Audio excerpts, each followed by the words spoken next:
तो actually sociology जो है,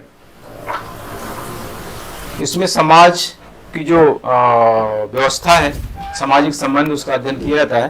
तो मैं थोड़ा सा पहले बता दूं कि इसका उद्भव कैसे हुआ, किस संदर्भ में हुआ, किस तरीके से हुआ, क्यों हुआ।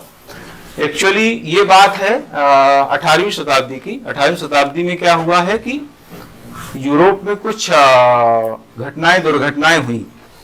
खास दो घटनाएं घटित हुई। एक तो कही जाती है औद्योगिक क्रांति।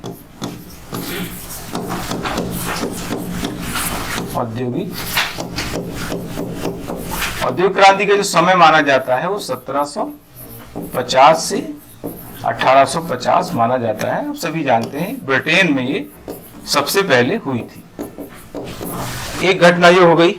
दूसरी घटना घटित हुई है फ्रांसीसी क्रांति, फ्रेंच रिवॉल्यूशन, फ्रांसीसी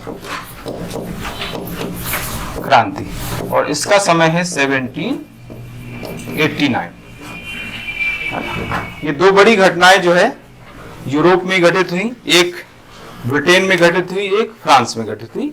औद्योगिक क्रांति ब्रिटेन में सबसे पहले हुई, बाद में यूरोप के अन्य देशों में भी फैल गई। इन दोनों घटनाओं ने सामाजिक बुराइयों को जन्म दिया। समाज में बहुत सारी जो समस्याएं थी, पहले से भी थी, कुछ और समस्याएं उत्पन्न हो गई। समाज में कॉन्फ्लिक्ट पैदा हो गए।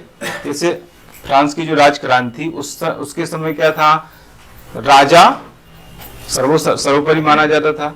राजा को देवता के रूप में माना जाता था, राजा देवतुल्य माना जाता था, और प्रजा को कुछ भी नहीं समझते थे। प्रजा कुछ भी नहीं, राजा सब कुछ है ना। तो प्रजा और राजा के बीच जो है संबंध थे बहुत खराब हो गए थे। जब फ्रांसीसी क्रांति हुई, इसके बाद क्या हुआ, इसके बाद जो है कुछ जो ऐसे लोग आ गए शासन में जो बहुत ज्यादा प्रशिक्षित नहीं थे, है ना, अनुभव नहीं था उनको। और इसी दौरान जो है नेपोलियन का जन्म हो गया। नेपोलियन तानाशाह था। तो उस समय बहुत सारी समस्याएं समाज में उत्पन्न हो गई, मतलब पहले से ज्यादा समस्याएं उत्पन्न हो गई। मतलब शासक और शासित, इन दोनों के बीच संबंध जो है खराब होने लगे, है ना। तो ये जरूरत पड़ी कि भाई सामाजिक व्यवस्थाओं का अध्ययन करने की जरूरत है। सामाजिक व्यवस्थाओं का अध्ययन हमें करना पड़ेगा, क्योंकि समाज में बहुत सारे कॉन्फ्लिक्ट पैदा हो रहे हैं। औद्योगिक क्रांति के कारण क्या हुआ, औद्योगिक क्रांति के कारण जो है दो वर्ग पैदा हो गए, एक पूंजीपति वर्ग, एक सर्वहारा वर्ग। इनके बीच बहुत सारे संबंध खराब होने लगे, शोषण यहाँ से स्टार्ट हो गया, है ना। तो जो भी उस समय के विद्वान थे, यूरोप के विद्वान थे, उन्होंने जो है समाज के अध्ययन की जरूरत को महसूस किया, है ना। उन्होंने जो है ये महसूस किया कि समाज का अध्ययन हमें करने की जरूरत है। तो उसमें सबसे पहले इस दिशा में जो विचार आता है वो आता है सेंट साइमन का। सेंट साइमन ये फ्रांसीसी विचारक कहे जाते हैं, समाजशास्त्री कहे जाते हैं, और इनका नाम समाजवाद से जुड़ा हुआ है। इन्होंने समाजवादी धारणा को जन्म दिया है ना। समाजवाद के ये प्रतिपादक कहे जाते हैं। इसी से आगे चल करके मार्क्सवाद आया है ना, कार्ल मार्क्स ने जिसको जन्म दिया है। तो सेंट साइमन ने जो है सबसे पहले ये महसूस किया कि हमें जो है समाज का वैज्ञानिक तरीके से अध्ययन करना चाहिए, है ना। समाज का एक विज्ञान विकसित होना चाहिए, जिससे सामाजिक जो व्यवस्था है, सामाजिक जो संबंध है, सामाजिक जो अंतःक्रियाएं हैं, उनका वैज्ञानिक तरीके से, व्यवस्थित तरीके से, क्रमबद्ध तरीके से अध्ययन हो। ये महसूस किया था सबसे पहले किसने, सेंट साइमन ने, जो फ्रेंच सोशलिस्ट थे, फ्रांसीसी विचारक थे, समाजशास्त्री थे। इन्हीं के शिष्य कहे जाते हैं ऑगस्ट काम्ट। ये जो नाम यहाँ पर आप देख रहे हैं, है ना, ऑगस्ट काम्ट ऐसे लिखते हैं। इनकी ये देखो फोटो है, अच्छी लग रही है ना। तो ऑगस्ट काम्ट जो है इनके शिष्य कहे जाते हैं, यानी ऑगस्ट काम्ट के गुरु थे सेंट साइमन। तो इन्होंने उनकी भावनाओं का ध्यान रखा। ऑगस्ट काम्ट ने सेंट साइमन की भावनाओं का ध्यान रखते हुए एक विषय को जन्म दिया, जिसको हम समाजशास्त्र कहते हैं। लेकिन इन्होंने इसको नाम दिया था सामाजिक भौतिक शास्त्र, सामाजिक भौतिकी, सोशल फिजिक्स नाम इन्होंने दिया था। किसको, जिसको आज हम सोशियोलॉजी बोलते हैं, उसको उन्होंने कहा था सोशल फिजिक्स, ठीक है ना, ये इनके गुरु ना, आगस्ट काम्ट के गुरु थे ये। और इन्होंने सबसे पहले समाज को विज्ञान के रूप में विकसित करने का विचार किया। इनका ऐसा मन था, इच्छा थी। तो उनकी इच्छाओं को ध्यान में रखते हुए उनके जो शिष्य अगस्त काम्ट, उन्होंने जो है इसको नाम दिया है, सोशियोलॉजी को पहले नाम दिया था सामाजिक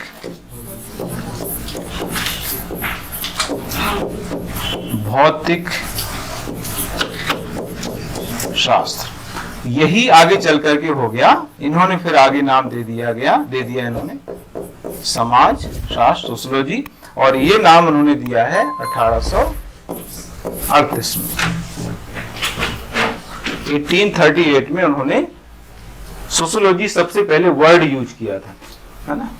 सोशियोलॉजी सबसे पहले उन्होंने दिया है, इसीलिए इनको समाजशास्त्र का जनक कहा गया है। अगस्त काम्ट को समाजशास्त्र का जनक क्यों कहा जाता है? क्योंकि उन्होंने वर्ड सबसे पहले यूज किया है ना, सोशियोलॉजी वर्ड उन्होंने यूज किया। और यूज क्यों किया, पहले क्यों इन्होंने सामाजिक भौतिकशास्त्र क्यों कहा? क्योंकि उनके गुरु की ऐसी इच्छा थी कि जो है साइंस के रूप में उसका विकास होना चाहिए, इसलिए उन्होंने ये वर्ड यूज किया है। इसके बाद आते हैं इमाइल दुर्खीम। देखो ये आपको जो है 3 मार्क्स में चीजें पूछ सकते जो मैं बता रहा हूं, हालांकि 7 मार्क्स या फुल मार्क्स तो नहीं पूछा जाएगा इससे, लेकिन आपको 3 नंबर में ये चीजें पूछ सकते हैं। क्योंकि आप ये जो टॉपिक है समाजशास्त्र की अवधारणा करके, आधारभूत अवधारणा, ये आपका टॉपिक है सिलेबस में। आपका जो पहला टॉपिक दिया गया है वो समाजशास्त्र की आधारभूत अवधारणा दिया हुआ है।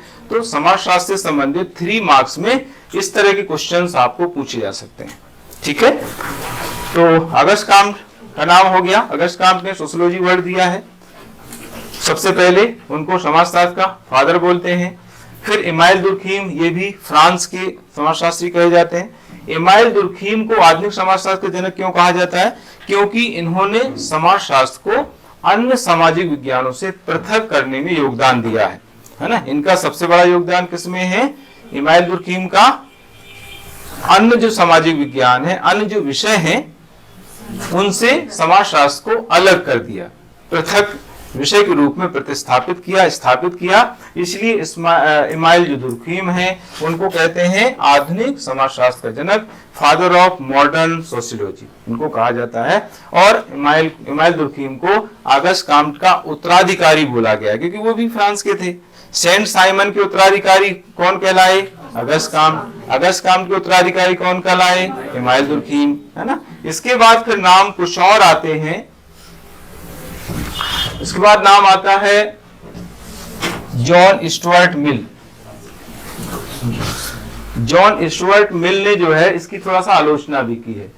एक्चुअली समाजशास्त्र जो है 2 अलग अलग भाषाओं से लिया गया है ना।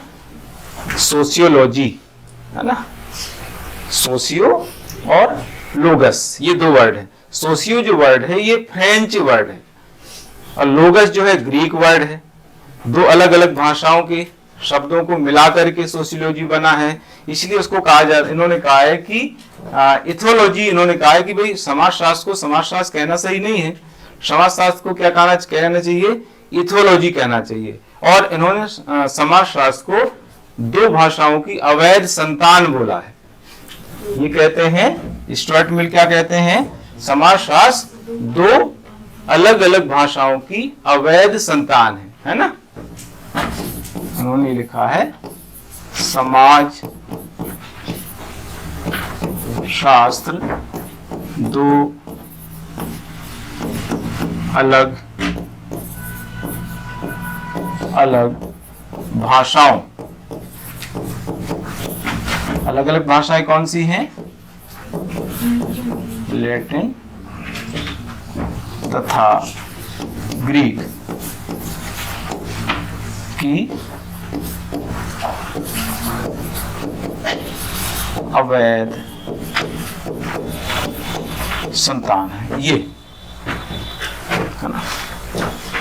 इस तरह से उन्होंने वर्ड यूज किए हैं, ठीक है। और ब्रिटेन में लोगों को सोशियोलॉजी से परिचित कराने में सबसे बड़ा जो योगदान दिया गया है वो स्टुअर्ट मिल द्वारा दिया गया है। और हर्बर्ट स्पेंसर, इन्होंने क्या किया, इन्होंने सोशियोलॉजी के नाम से बुक लिखी है। सोशियोलॉजी के नाम से जो बुक लिखने वाले विचारक हैं वो हैं हर्बर्ट स्पेंसर।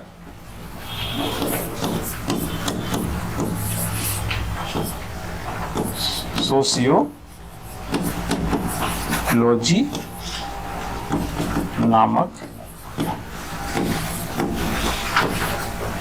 पुस्तक इन्होंने लिखी है, हर्बर्ट स्पेंसर।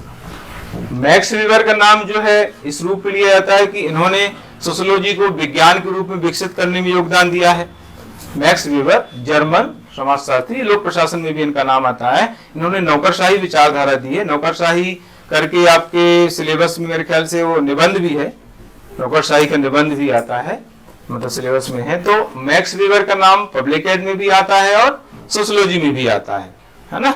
यहाँ पर उन्होंने समाजशास्त्र के क्षेत्र में क्या किया है, समाजशास्त्र के क्षेत्र में ये किया है कि इसको विज्ञान के रूप में विकसित करने में योगदान इनके द्वारा दिया गया है। और पब्लिक एडमिनिस्ट्रेशन में इन्होंने नौकरशाही विचारधारा दी है, ब्यूरोक्रेसी थ्योरी दी है। तो इस तरीके से नाम। इसके बाद कार्ल मार्क्स का नाम आता है, कार्ल मार्क्स भी इसके विचारक कहे जाते हैं, मैकापर पेज है ना। तो ये खास विचारक यहाँ पर जाने जाते हैं। यहाँ पर फिर मैंने लिखा है समाजशास्त्र का जो अध्ययन है, अध्यापन है, वो सबसे पहले कहाँ पर किया गया है। 3 मार्क्स में कभी पूछे तो आपको ध्यान रखना है, ओवरऑल पूरे वर्ल्ड में सोशियोलॉजी सबसे पहले कहाँ पर पढ़ाया जाना प्रारंभ किया गया, तो येल यूनिवर्सिटी है यूएसए की, वहां पर जो है इसको 1876 में पढ़ाया जाना प्रारंभ किया गया है ना। 1838 में जो है ये वर्ड आया, 1838 में ये वर्ड सबसे पहले आया, मैंने भी बताया है ना। और 1876 में इसको एक विषय के रूप में पढ़ाया जाना प्रारंभ किया गया यूएसए में, येल विश्वविद्यालय में। ठीक है, तो ये इस तरीके से स्टार्टिंग की चीजें वैश्विक परिप्रेक्ष्य में मैंने बताई हैं। अब हम आगे बात करते हैं भारतीय परिप्रेक्ष्य में समाजशास्त्र की स्थिति क्या है। देखिए, भारत में सबसे पहले जो बॉम्बे यूनिवर्सिटी है वहां पर इसको पढ़ाया जाना प्रारंभ किया गया है ना। इंडिया में सोशियोलॉजी सबसे पहले कहां पर पढ़ाया गया, तो बॉम्बे विश्वविद्यालय में पढ़ाया जाना प्रारंभ किया गया। इसका समय है 1914। एक्चुअली बॉम्बे विश्वविद्यालय में जो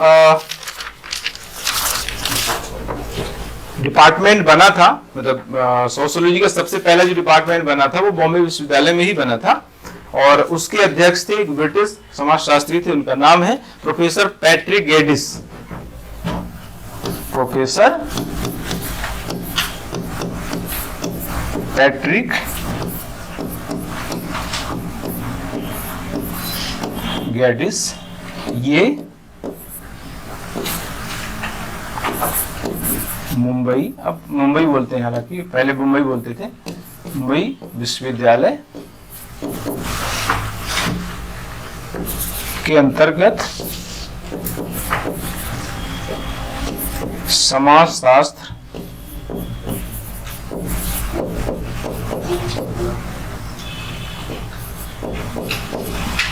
का विभाग, इसके ये अध्यक्ष थे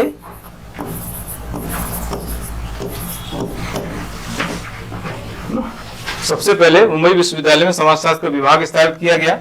इसका अगर समय कहें तो 1919 कहा जाता है ना, 1919। किस विश्वविद्यालय में सबसे पहले समाजशास्त्र का विभाग बना, तो बॉम्बे यूनिवर्सिटी में बना। और इसके अध्यक्ष थे प्रोफेसर पैट्रिक गेडिस। और प्रोफेसर पैट्रिक गेडिस जो है ये इनके गुरु थे जीएस घुरिये के, है ना।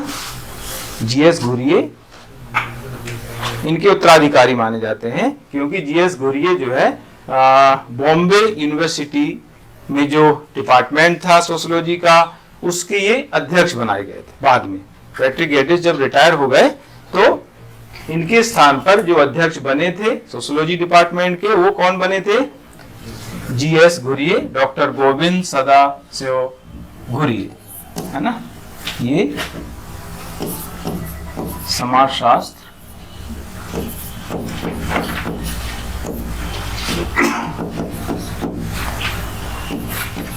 विभाग के अध्यक्ष 1924 में ये बने थे, हालांकि सन इतना इंपॉर्टेंट नहीं है। मुंबई विश्वविद्यालय में, है ना, मुंबई विश्वविद्यालय में जो समाजशास्त्र का विभाग था उसके पहले अध्यक्ष बनाए गए थे। ये ब्रिटेन के समाजशास्त्री थे पैट्रिक एडिस। फिर इनके शिष्य थे, ये इनके शिष्य जीएस घुरिये। जीएस घुरिये का नाम आप एसटी अनुसूचित जाति जनजाति पढ़ते तो वहां मेरे ख्याल से आता है। इन्होंने पिछड़े हिंदू कहा है ना, मेरे ख्याल से आप उसमें पढ़ेंगे तो क्वेश्चन, है ना, इन्होंने कहा है ना, जीएस घुरिये ने उनको पिछड़े हिंदू कहा है। तो ये आपको क्वेश्चन भी आता है एसटी के संदर्भ में, जब आप डिटेल पढ़ेंगे तो उसमें मिलता है इसका उल्लेख। ठीक है, तो इनके शिष्य थे डॉक्टर गोविंद सदाशिव घुरिये, पूरा नाम है जीएस घुरिये, और इन्हीं को भारत में समाजशास्त्र का जनक भी कहा गया है। अच्छा, इसमें लिखा नहीं, इनको कहते हैं भारत में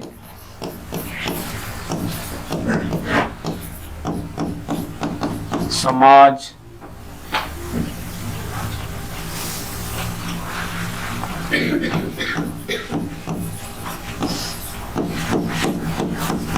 शास्त्र का जनक कहते हैं। आई बात समझ में? भारत में समाजशास्त्र के जनक कौन कहे जाते हैं? क्वेश्चन कभी 3 नंबर पूछ रहे, ध्यान रखना।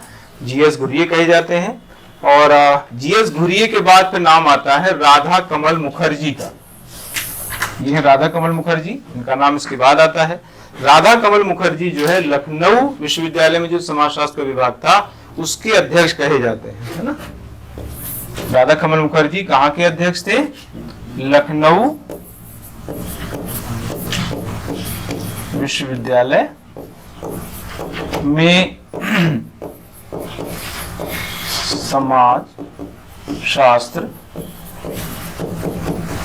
विभाग के अध्यक्ष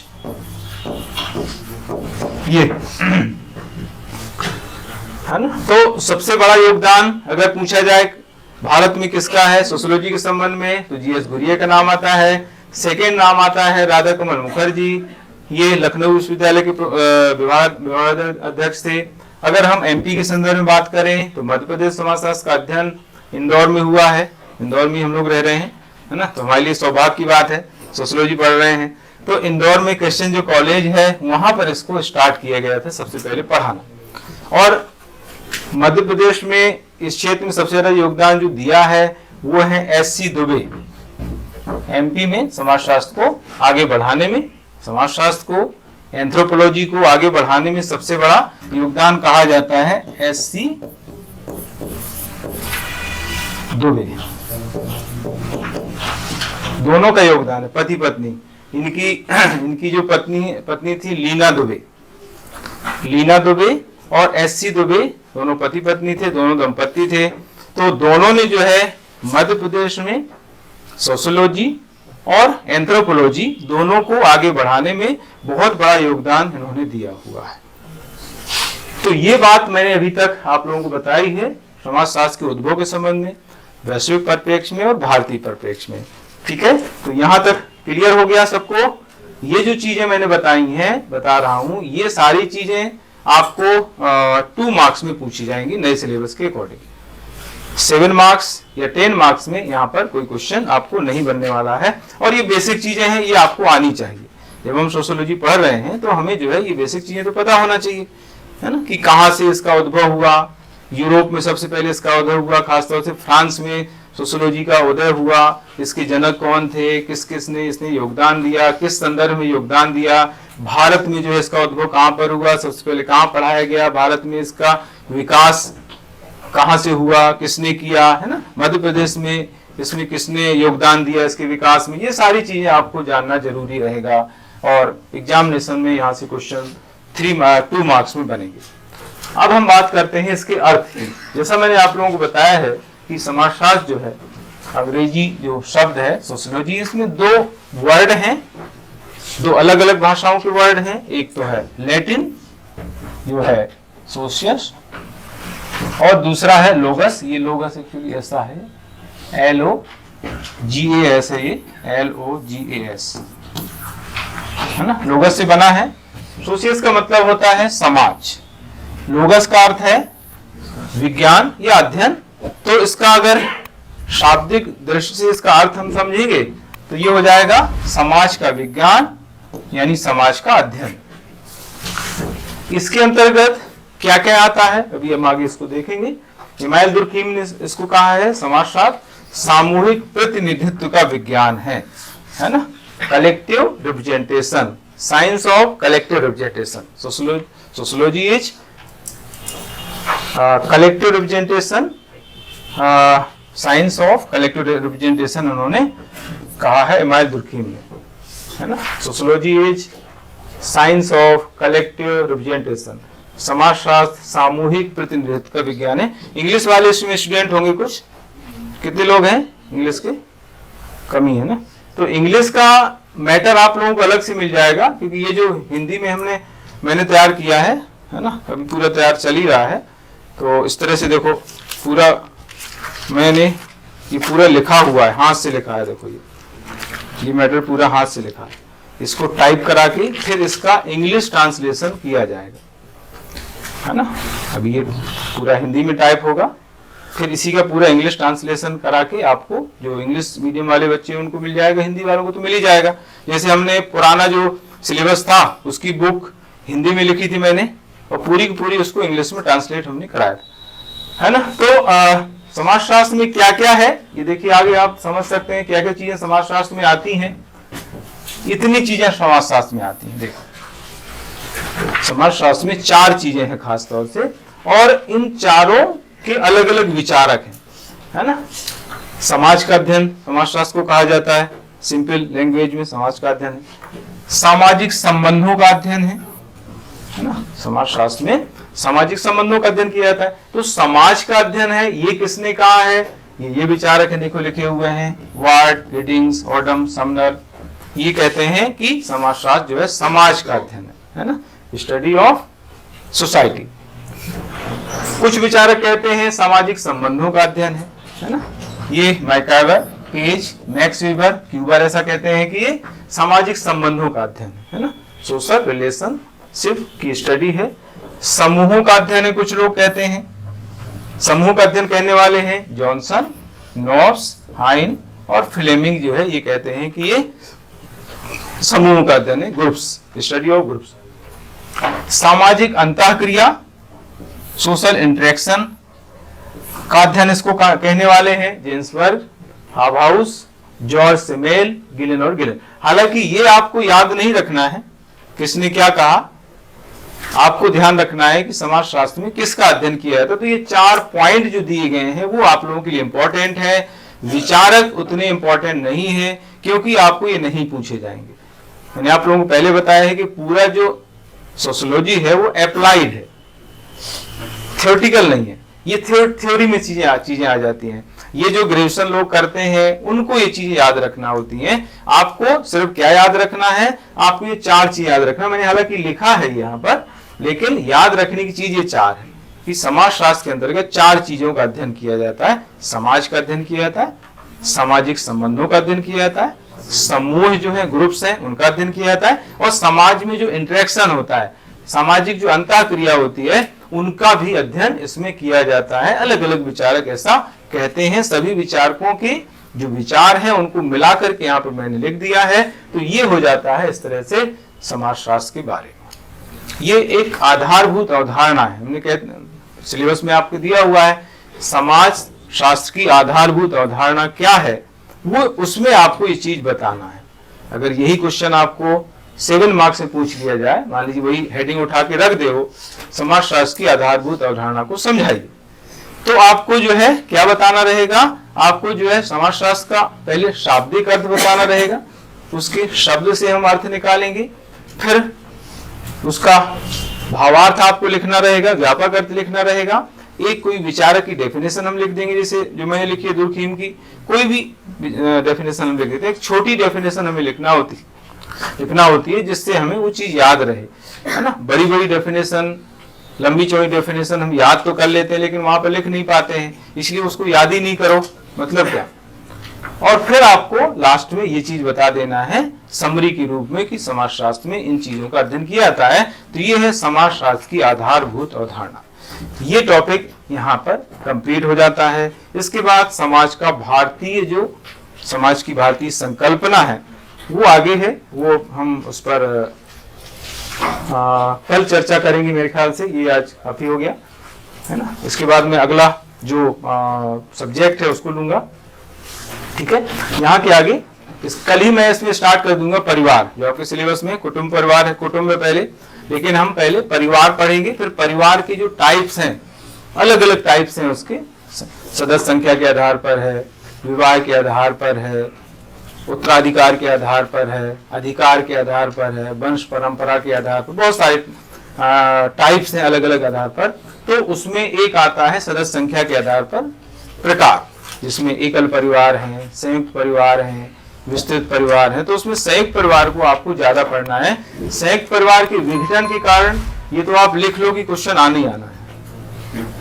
कुछ चीजें मैं डिक्लेयर ही कर दूंगा कि ये क्वेश्चन आपको एग्जाम में मिलना ही मिलना है, इनमें से जो भी हम पढ़ेंगे। जैसे मैंने पब्लिक एड में और जो पुराना सोशियोलॉजी का सिलेबस था उसमें मैंने बहुत सारी चीजें डिक्लेयर कर दी थी कि यानी जैसे अभी नवीन लोक प्रशासन इस बार आया है, तो नवीन लोक प्रशासन को मैंने पहली क्लास में बोल दिया था कि ये क्वेश्चन तो आउट है, आप लिख लो कि ये आ जाएगा।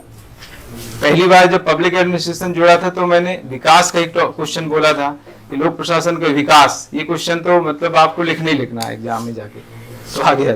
तो वैसे ही जो है यहाँ पर, क्योंकि अब इतना लंबा अनुभव है, हमने इतनी सारी चीजें पढ़ी हैं, सोशियोलॉजी, पब्लिक एड, तो हमें पता चल जाता है कि ये क्वेश्चन इतना इंपॉर्टेंट है कि उसको आना ही आना है।